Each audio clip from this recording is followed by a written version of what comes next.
আপনাকে চাইছি কে বলেছে আমার কাছে তো ভিসা আসার না? না, যেহেতু আপনি গ্রামে দালালি করেন এই কারণে শুনে।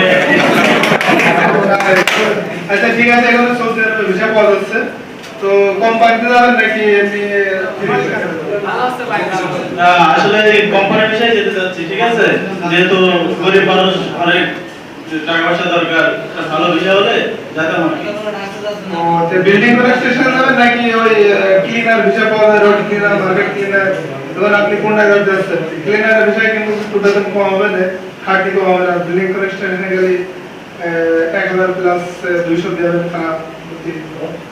ভাই, যেহেতু আমি তো গরিব মানুষ, মূর্খ মানুষ, কিছু বুঝি না, আমার তো দরকার টাকা, ঠিক আছে? যেটা ভালো হয় সেটা দেবেন আর কি। আচ্ছা ঠিক আছে, তো আমি ঢাকায় অফিসে কথা বলে দেখি, তারপর আমি জানাবো, ঠিক আছে?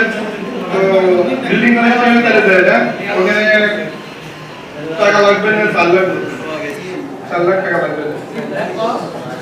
আচ্ছা দেখেন, যদি একটু কম করে নিতে পারেন তাহলে আমাদের জন্য ভালো হবে। আমার বাড়ি বিল্ডার আছে আর কিছু নাই ভাই। কম তো হবে না, আর যে ভিসা রেশা আসুক 10 সময় দেখা যাবে না, 20,000 টাকা কম হবে এখন তো আর হচ্ছে না। আচ্ছা ঠিক আছে, ঠিক আছে, তাহলে আপনি দেখেন। ভালো হয়েছে। আমি আগে বলছিলাম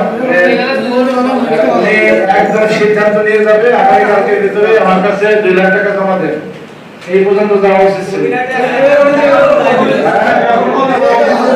ঠিক আছে।